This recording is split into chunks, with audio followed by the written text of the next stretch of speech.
Floyd Mayweather Manny Pacquiao fiasco is over for right now, of course. Floyd Mayweather and Manny Pacquiao are not fighting March the 13th. Now it's going to be Manny Pacquiao versus Yuri Foreman. Overall, to me, I think that it's a good boxing match. It's not a bad match, but at the same time, in this matchup, Yuri Foreman is stepping up at least 2-3 levels of competition. Summer of last year, he was fighting a guy who's from the Contender, who was pretty much at journeyman status, Cornelius Bunrich, K9, from the Contender Series second season.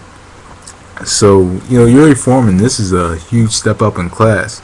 But at the same time, this is possibly going to bring Manny Pacquiao his 8th world championship, possibly. With this style, the style of Pacquiao is going to be a hard style for Yuri Foreman to face, because Yuri Foreman is a fighter that does not like to be hit. He stays on the outside. He doesn't like exchanges. Uses his left jab. It's pretty much Yuri Foreman. He uses his left jab. He stays on the outside. And I did pick him to beat Daniel Santos, but Manny Pacquiao was just a step up in competition.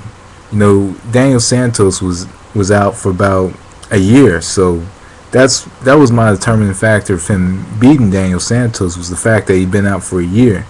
Manny Pacquiao fought in the same night.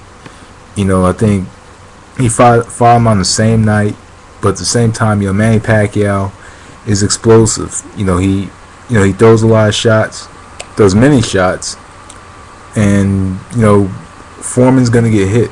He's gonna get hit quite a bit, and he's not gonna see a lot of those shots coming. Best believe it.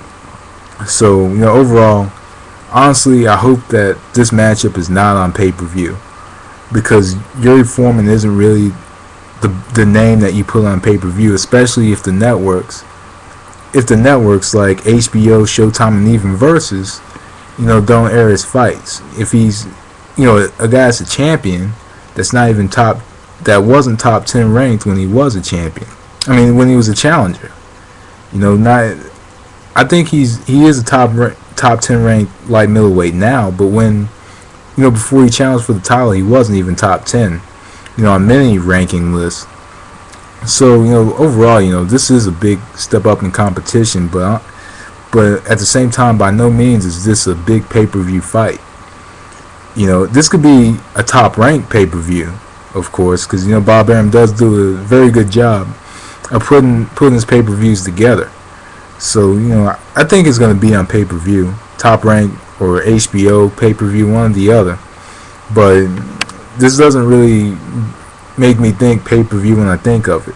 But at the same time, Manny Pacquiao, is chasing after, a title at 154 now, and 8-time champion. That is historic. But at the same time, he's going to be more likely. I'll say he will be the first fighter to be an 8-time world champion or an 8-division world champion. But but now that I think about it, there's a lot more weight classes now than there were, 100 years ago. There's just a lot more weight classes now, so it's a lot different, in terms of comparing Pacquiao among the all-time greats, because there's just more weight classes, and there's different titles, there's sanctioning bodies. So Pacquiao, could have fought anybody at 154. He could have fought Sergio Martinez, Paul Williams, Corey Spinks, even Angulo, but he did choose Foreman. And on top of that, I understand, because it was the easiest fight to make. It was with Foreman, because Foreman's with Top Rank as well. So, overall, that was, I think that it's a good boxing match. It's a very good boxing match, because Yuri Foreman, he stays on the outside. He's an overall boxer. So, we get to see Pacquiao against that type of style, this boxer type style. Somebody who likes to kind of stick and move, doesn't like to exchange, and does his best to stay away from him. But at the same time, the big question is, can he stay away from those exchanges? So overall, I'm a bit disappointed that the fight with Mayweather didn't happen. For right now, of course, I'm not gonna say it's never gonna happen, because you never say never in the sport of boxing. But right now it's not gonna happen. In Floyd Mayweather's case, I do think he should fight. I think he should try to fight the winner of Burrow Mosley.